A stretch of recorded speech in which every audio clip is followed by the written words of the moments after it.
Captains, welcome back to the channel. I'm your host, USS Endeavor. Welcome aboard the Tier 5 Tech Tree French cruiser, the La Galissonnière, Laga for short, I guess.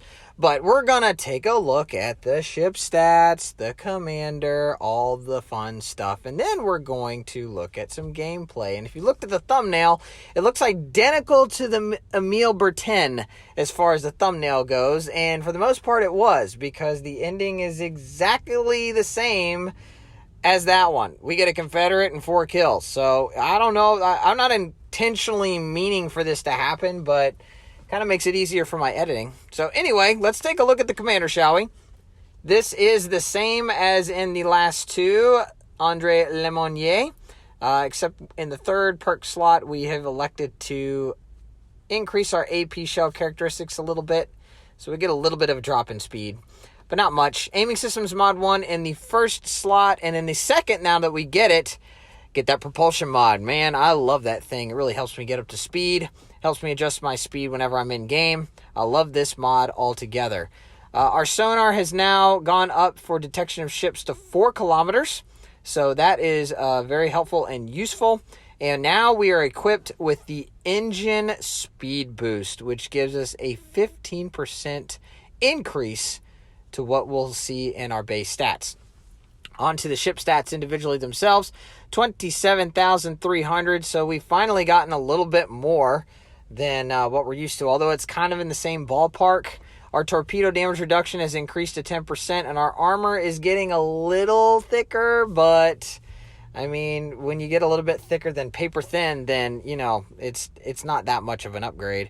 On to the artillery, though. The same guns, the 152s that are in the exact same configuration as the Emile in 3x3 configuration. 6 up front and 1 in the stern. However, our reload time has improved to 8.5 seconds. And although this thing does really well with citadels, I don't think it's as good as the Emile because you're facing ships that have slightly thicker armor profiles in Tier 5 now, and you could be going up against Tier 6s that we also face in this one. But it's still good. The torpedoes, though, have seemed to drop off. Now we only get 4 of them, where in the Doogie we had 12, in the Emile we had 6, now we get 4. However, the torpedo range is increased every time, so this does reach out to 9 kilometers, slightly faster at 60 knots, but only 2 per side. So a little weird in that regard, but, you know, it is what it is. AA defense, although has gotten slightly better, although it's still a 41 rating, which is not all that fantastic. It's not the worst out there. It's not the best. It's just slightly average, if not a little less than that. Onto the maneuverability, like I said, there's a slight drop-off on the maximum speed. However, our engine speed boost when active kind of makes up for that difference that we lose. And I think that's why the Emile is so much faster, because it doesn't have the speed boost. It's kind of got its own built-in speed boost all the time. Our rudder shift has improved slightly, and our turning circle radius is also improved. So it's a little agile. Onto the concealment. Again, all these stats are going to slightly go up as we go up the ladder here, but not by much. 11.8 adds a difference from 11.1. 7.4 as a difference from 7, and a 6 kilometer difference in firing and smoke as opposed to, I think, the 5.4 in the Emile. On to my individual ship stats. 56% win rate is not all that fantastic, but I guess it's a little bit better than 50. So I win slightly over half the time. But it's also the first ship that I got 7 kills in, so it kind of holds a special place in my heart. On to the armor. We are thick enough now to be able to bounce 203 shells off our nose and everywhere off our hull if we're getting hit with AP rounds at 203. But it's still lightly armored, and HE spam is a thing. I wanted to show you this. The Citadel is very oddly shaped. It's like a reverse T. I've never quite seen it. It's very unique in this regard, and I didn't have this at my disposal when I first played it. We didn't even have an armor viewer at the time.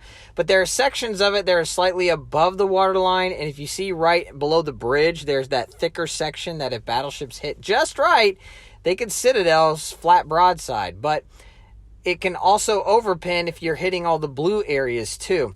So that's another kind of look at it. It's a stepped citadel and just really weird and unique.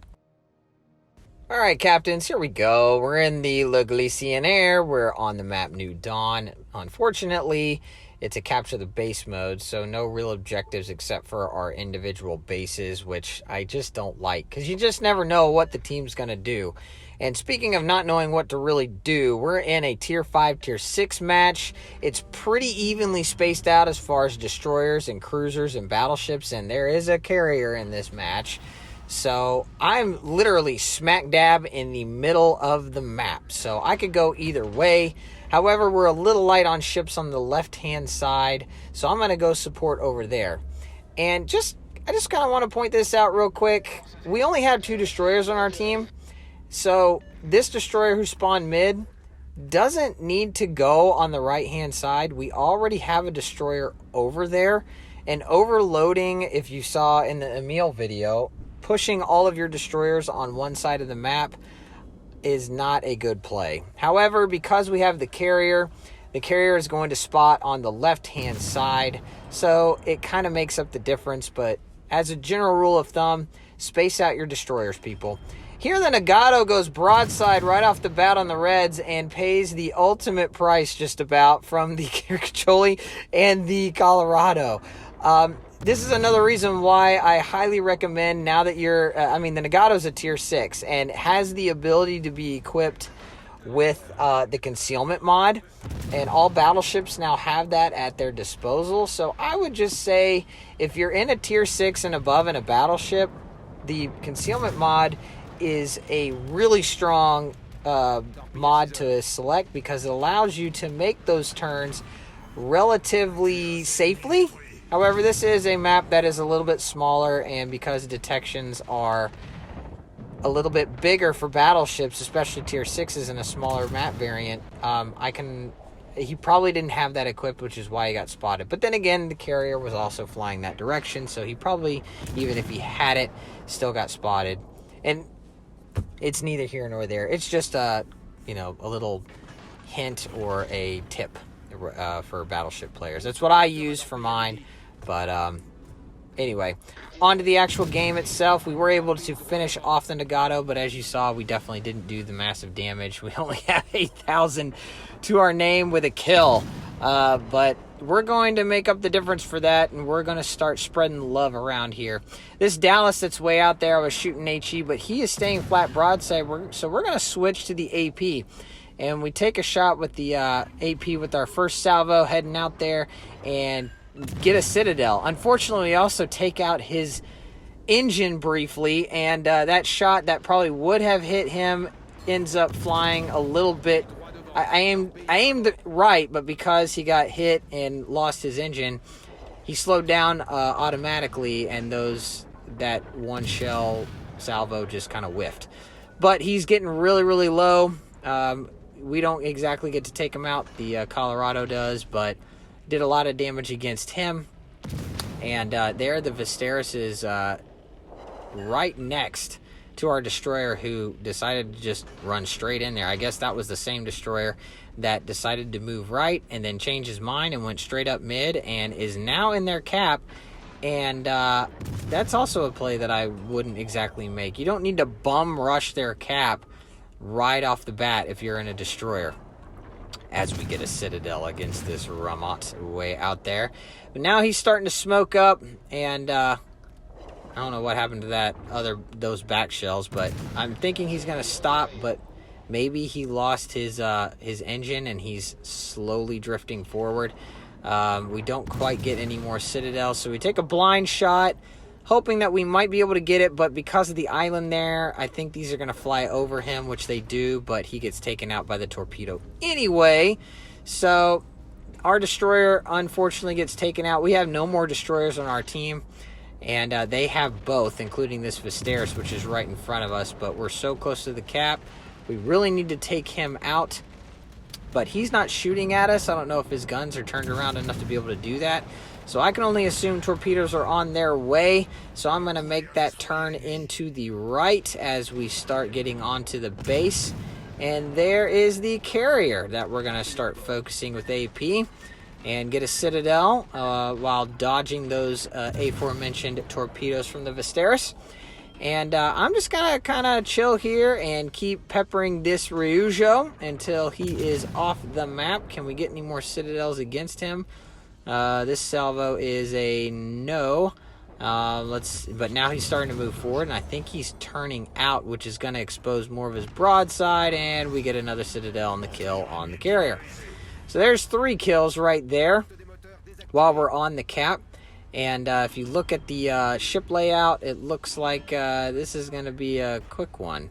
And, well, there's really nothing else left for us to do, really, except kind of sit here and wait to get pushed by these battleships, which I don't know if they realize that we're here. I do have battleship support.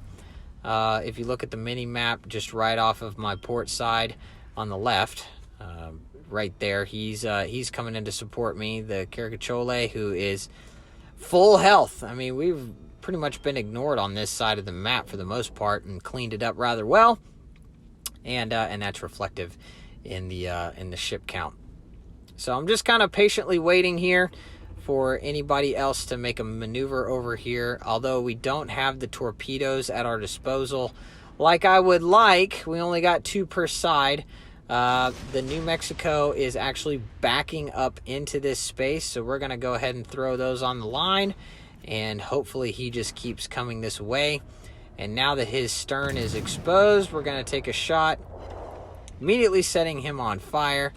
The Caricachole is now moving in, and I'm thinking that these torpedoes, at least one of them, are going to hit. And there it's going to hit, but he damage conned, and that torpedo is not going to cause a flood. The Gneisenau is pushing around this corner, and that's not very good. He can definitely cause a big problem for us. He's got torpedoes, he's got secondaries, his guns are not very accurate, but I've seen Gneisenau's hit me from a long way away, so, you know, it's all RNG at this point, and I don't want to have to face him. So we're just going to start opening up. He's focusing on the Caricachole, and he decides to ram him, which helps me, but, you know, both ships are down. Now they only have 3 ships left. The King George out here, and you can see all 3 of them are right there. And we're only 24 seconds away from capping this base. And to be honest, though, I kind of don't want to do that. I know that that's the winning play, but I am getting a little greedy here. I just kind of want to get more damage and prolong the match a little bit longer. So 6 seconds, 4 seconds, 2 seconds. It actually takes down to 0, but I get clipped right at the last second. And I guess I get my wish. So, yeah, it looks like we're going to have to kill everybody now since I foolishly kind of sailed back out there. But there the King George goes down, and the New Mexico and the destroyer are all that's left. So let's see if we can survive and farm these guys and take them out. We do set a fire against the New Mexico, and I'm thinking I can just kind of take him down, but he damage cons it, and we're not able to get any more fire damage against him. So can't quite set him back on fire, but there's a salvo coming in right there that takes him out. And now it's all 6 of us left against this lone destroyer. So speed boost activated. I'm just going to go right on in there and try to take him out. And there he gets spotted. And I know he has a smoke screen at his disposal, but once he gets within 4.7 kilometers, which I'm checking right here, or 4 kilometers rather, he's not going to be able to utilize that even if he had it. And there we get our Confederate. So if we hadn't made that dumb play to prolong the match, I never would have gotten that medal. But here we're going to just go ahead and finish him off. We throw torpedoes, but we're not going to need them. Our guns are going to be able to take him out before he can torpedo us to death. And that's the match. So, In conclusion, we get the exact same amount of kills, we get the Confederate medal, and we get the first blood, I think the exact same way that was in the Emile video. So anyway, that's a look at the Tier 5 La Galissonnière. I do enjoy this ship. It's kind of a beefier version of the Emile, if I'm being perfectly honest. But I think the AP characteristics are better on the Emile because you have lightly armored ships that allow it to pin and detonate a little bit easier. So there you go. That's a look at the ship. Thank you very much, captains, for tuning in yet again. Like, share, subscribe. We're only about 10 subscribers away as of the recording of this video from hitting 200. So I would really appreciate it if you enjoy the content to go ahead and subscribe and hit that bell notification for more in the future. I'm going to keep pumping these out as long as you enjoy them, and I'm enjoying them too. So thank you again, captains, for tuning in. This is the USS Endeavor signing off.